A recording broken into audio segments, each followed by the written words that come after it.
Hi guys, welcome back. It's time for an update. It's been a little bit. Got the car moving and we've got it started, or the other way around, started and then moving.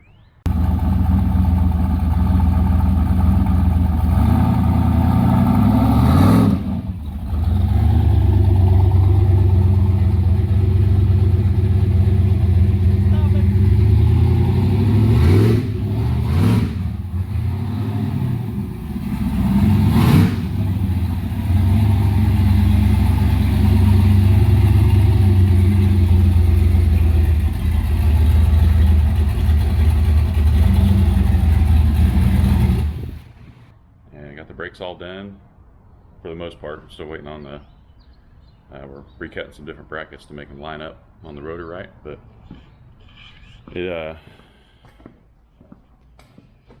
one thing we learned is don't buy the El Cheapo crank sensors. It would not start.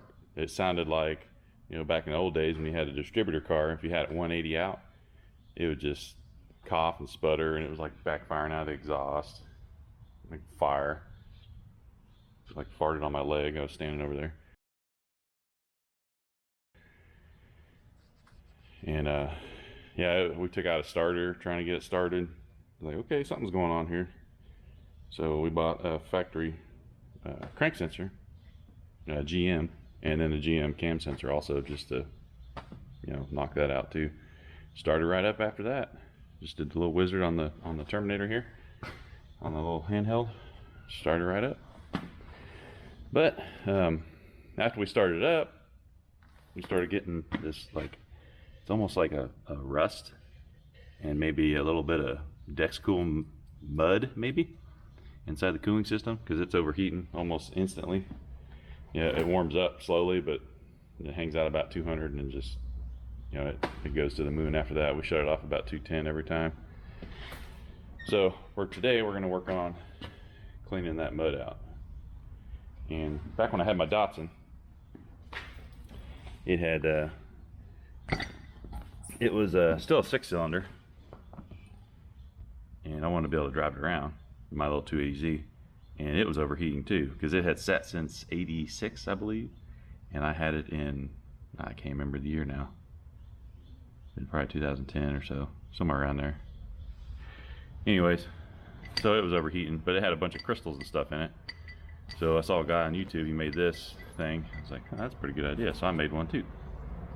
And basically, you hook your water hose up to here, and then you have air here, and then you're shooting air and water through the whole system, and it breaks up everything. Those little air bubbles help break everything up. And so now we're going to do that today to get all the crap out of this engine, to see if it'll stop overheating. Okay, got her all hooked up. We're gonna go reverse flow first. Usually it comes out the top and into the radiator. We're gonna kind of go reverse to help loosen up any crud that might be in there. I also took the thermostat out of the housing. That way there's no restriction on getting that crud out. Alright, got the water hooked up. Just need to hook the air up. Ready to get some clogs out.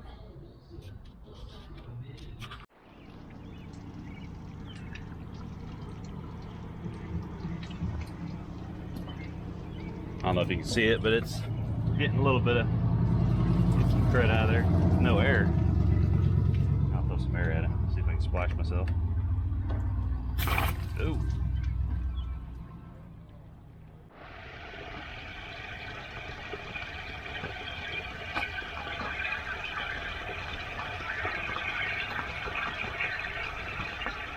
Not getting much out of there.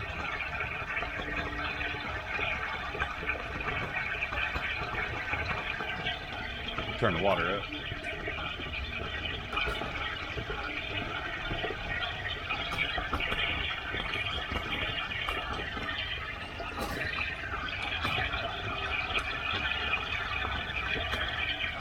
Maybe a little more air.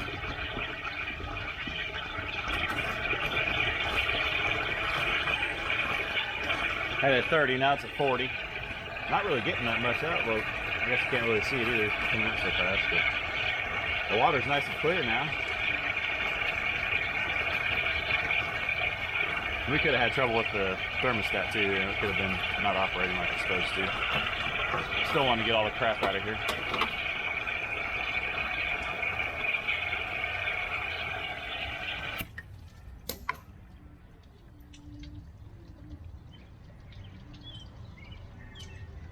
Looks pretty clear. Now I'm gonna go the other direction.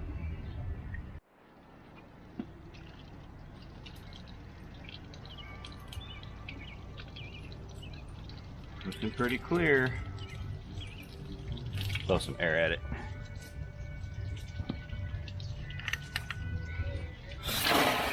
Woo.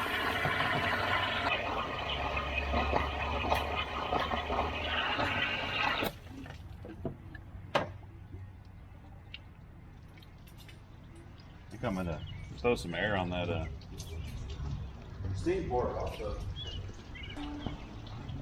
Make sure the steam port's not plugged up. That'd be even worse if that was plugged up.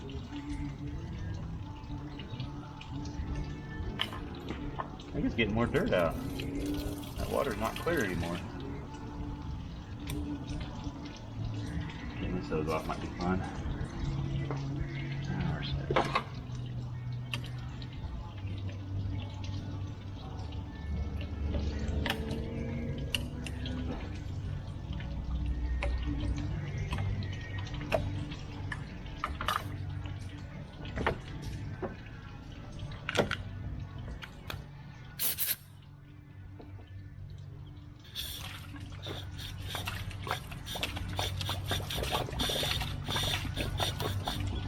Dirt out that way too.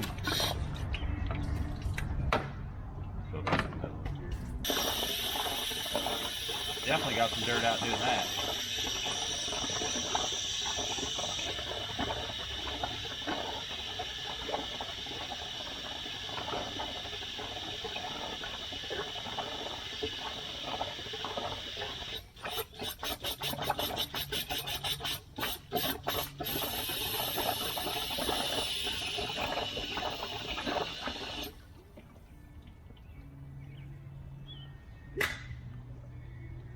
See if I can get some water out of this steam port.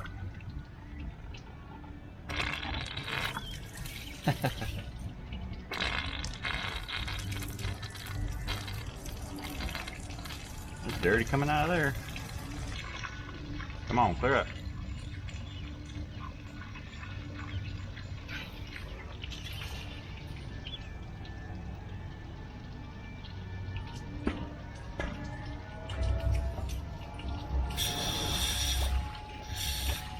$12 Monday. Fire alarm's going off. Tornado alarm.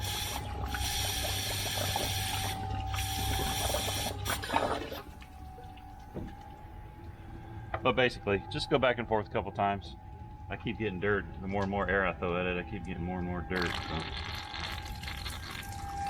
So it's definitely breaking up some crap in there.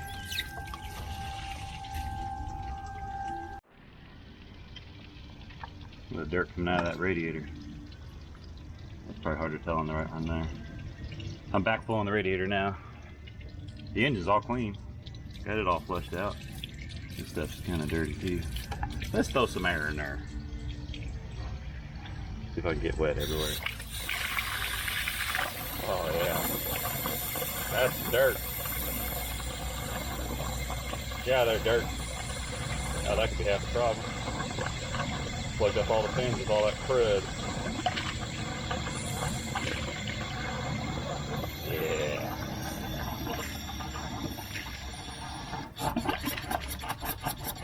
Oh, another thing, I wouldn't get too crazy with the air since your coolant system. Most caps are set at about 16 psi, so they'll release at about 16 psi. So I imagine, not more than 40, or as long as your system's open like this, I wouldn't get too crazy with the air pressure. That way don't blow out your radiator. So I'm gonna keep doing this for a little bit. You don't have to watch me. All right, got everything back together. I don't have a thermostat in it yet. I just want to see how it flows and how it cools. Got her full of water. Start her up.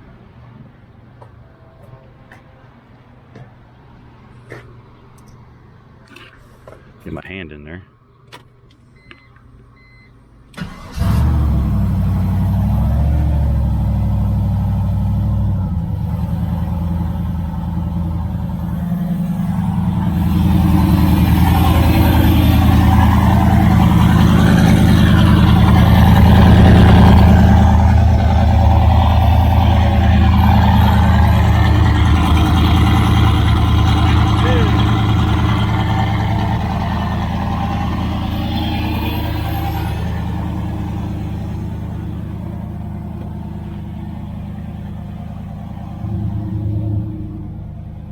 Terminator says.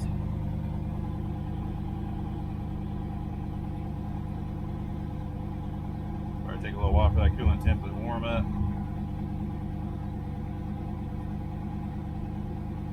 I'll sign off for a little bit here.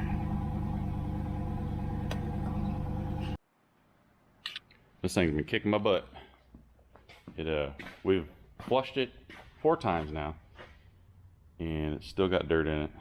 Pretty sure this is one of those cars that the deck school turned to mush and mud, because it's getting cleaner and cleaner every time we do it.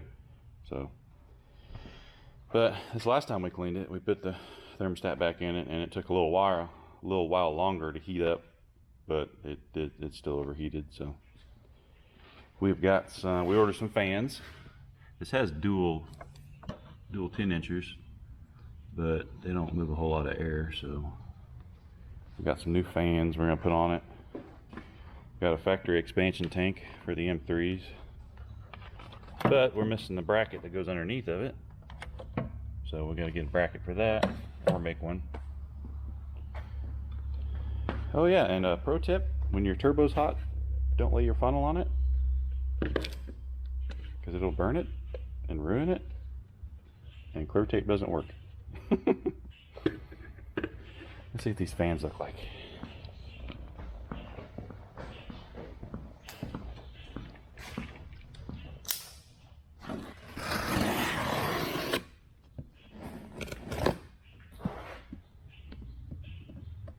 Okay.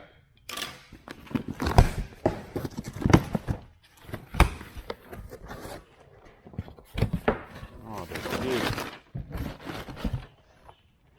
Permacool electric fan, 10-inch.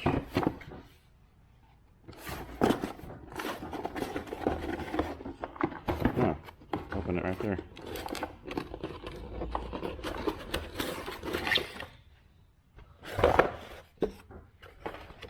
Don't look like much, but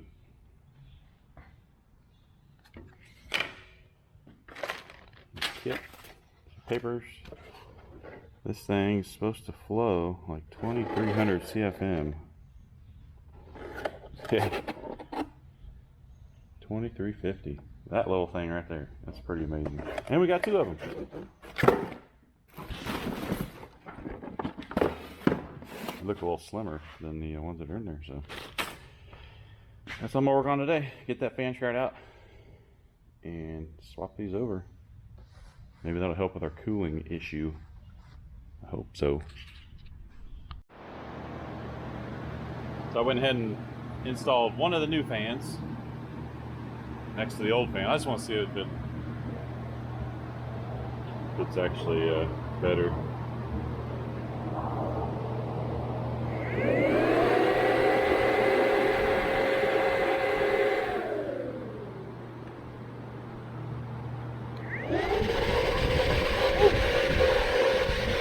Trying to blow over.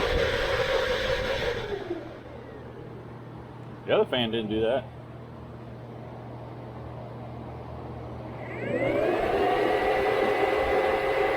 Alright, there's my scientific test. That fan doesn't blow over the shroud. This fan does blow over the shroud. It does feel stronger. It's a lot louder. I don't know, we'll see. Oh, I already know this is gonna work. Cools down a boiling mad engine. Yeah, it's definitely gonna work. Yeah, mention. Well, let's get this other fan connected or installed, and then I got to put plugs like this on these wires. All right, got these all installed. Got my new plugs. I stole these the wire loom from the old fans because it looks nice. I tested this one. I've already ran this one. I tested this one and it was laying flat, and yeah, it's kind of hard to pick the shroud up off the ground or off the table. Got some good suction to it. So I hope these fans do it. Ooh, sticker for the fridge. Well, I'm gonna put these in. Okay, got her back installed with the new fans. Stupid funnel. Stupid Chris. Leaking all over. New wires, or new plugs, blah blah blah blah blah. Start her up, see if she overheats again.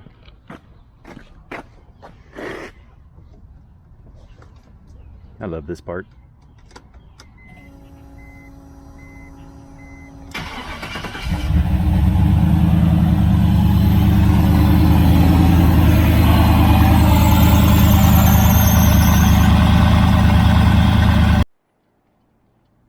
Still overheating. Boo. Takes a lot longer to overheat, but it still overheats. I guess the next thing will be to get this expansion tank hooked up. Gotta get the bracket that goes underneath of it, and then use this little block tester.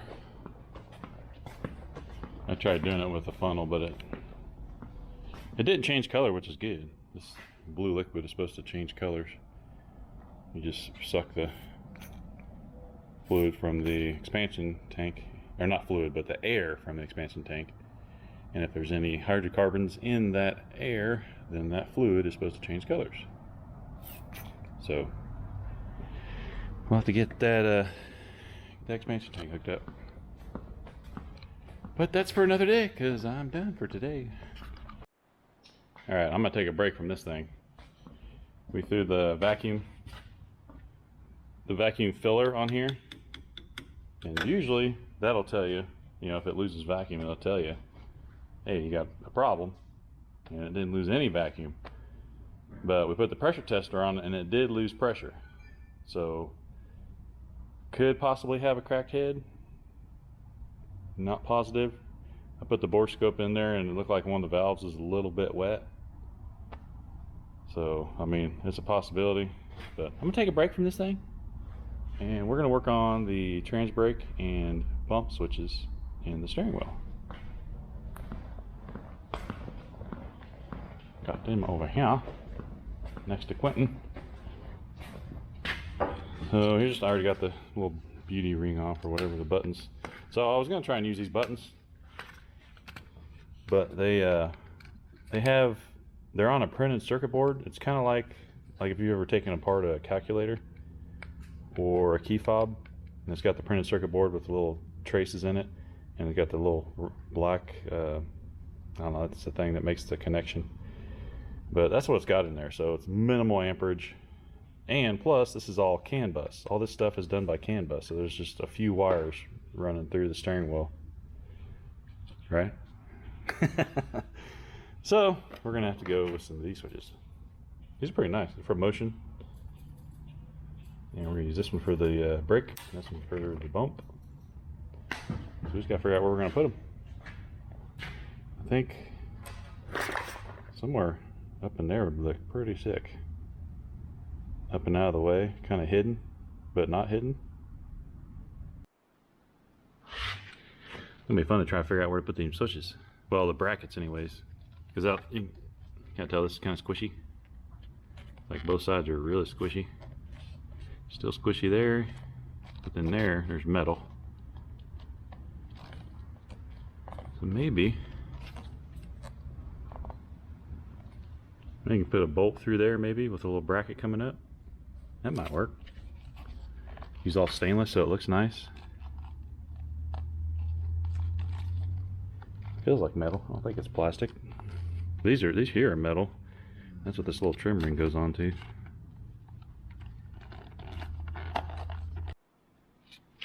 Here it is. It turned out really good. We didn't even worry about making brackets. We just put them right into the steering wheel. He didn't care about the steering wheel. We're just gonna put probably a Motion Racing Works or something like that later on when we do a cage. So just drilled it holes right into the steering wheel. Backside. Kind of messed up some of the stitching, but I used epoxy, put everything back. It'll be nice and tight. Then we opened up a P-clamp, clamped all the cables down there. So these will run down the steering column. It's gonna work good. Let's see what it looks like with everything on there.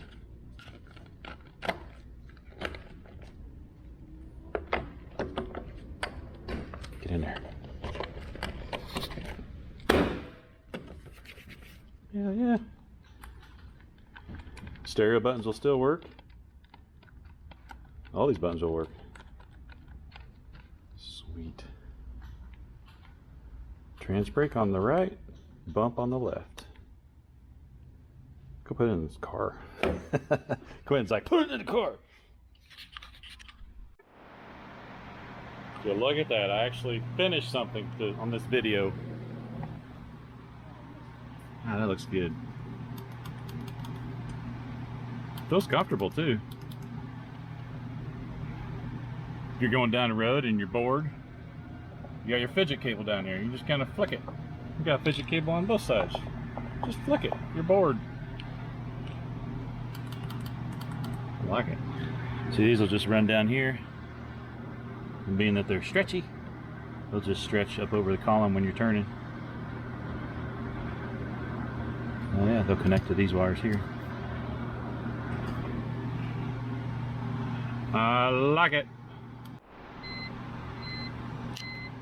See if these volume buttons still work. And when it comes to telling you our motor never quits. Yep, you guessed it. Our motor never quits. Sweet. Same day pickup and next day delivery available at participating stores and in-stock items. Cruise control not going to work anymore, but that's okay.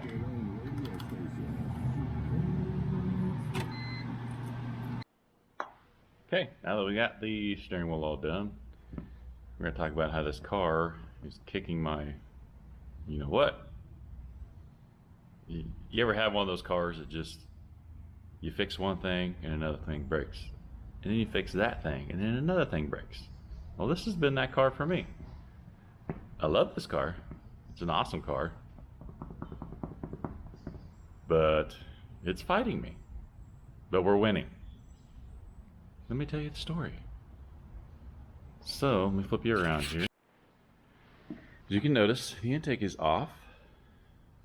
Well, let's step back here. So we took the engine out because I wanted to check over the heads, the block, and the head gaskets, because we had a bunch of air coming out. You know, when we rev it up, even more bubbles would come out.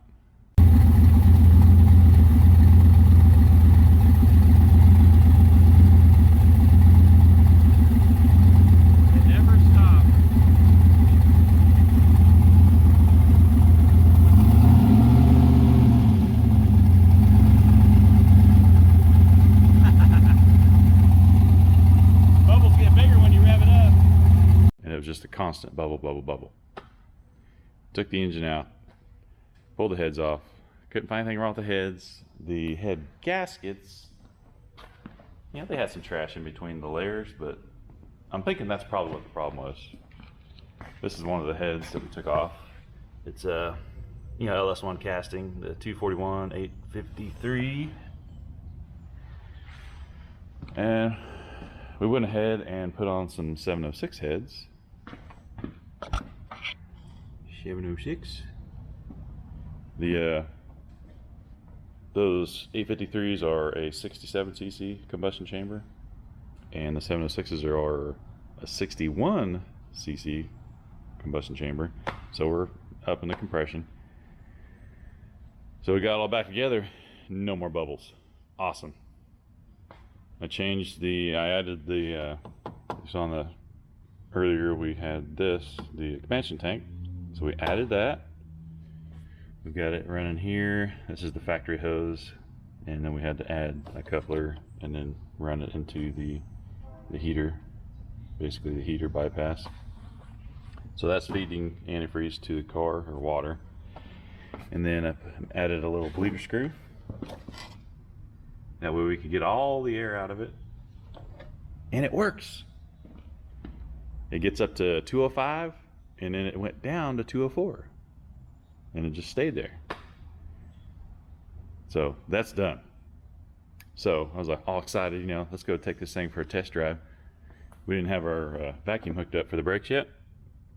It's like, well, I'm gonna take a little cap, you know, the little, I had a cap on there so the vacuum leak wouldn't be there. So I was pulling that little cap off, and the nipple broke off the back of the intake. It was already broke, so I tried fixing it with the epoxy stuff. It's comes that little log. It's like gray and black, and you cut off a chunk, and you mix it up. So that didn't work. So it broke off. So that's the other thing I have to fix. And we fixed it by plastic welding it. Got my little handy dandy Milwaukee soldering iron. This thing is freaking awesome. But yeah, I just used it to weld this thing back together. I sacrificed the little 5.3 intake I had, cut some little chunks off of it to use as filler rod basically. And look how strong this sucker is. I mean, I'm holding the whole thing intake with it. Whole damn intake. So that's gonna go back on today. And so the next thing that broke, I was trying to, when I was backing it out after we got it, you know, all back together, the transbrake wasn't working, and it never has. I was trying to figure out why. The transbrake solenoid kept popping the fuse. This is the relay for it. Kept popping the fuse. Yeah, so the solenoid's bad. So we got one of those coming. So hopefully this weekend we can take it on the street, or actually maybe tomorrow or Wednesday. Hopefully we can take it on the street, and then we got to get it on the dyno. So I think I'm gonna end this video here because everybody knows how to put on an intake. Well, not everybody, but nobody wants to watch me put it on for the 5th time. And we will be back with the next video. We're going to work on some brakes, I believe. So, hey, have a good day. They're just nuts and bolts. Don't be scared of these cars.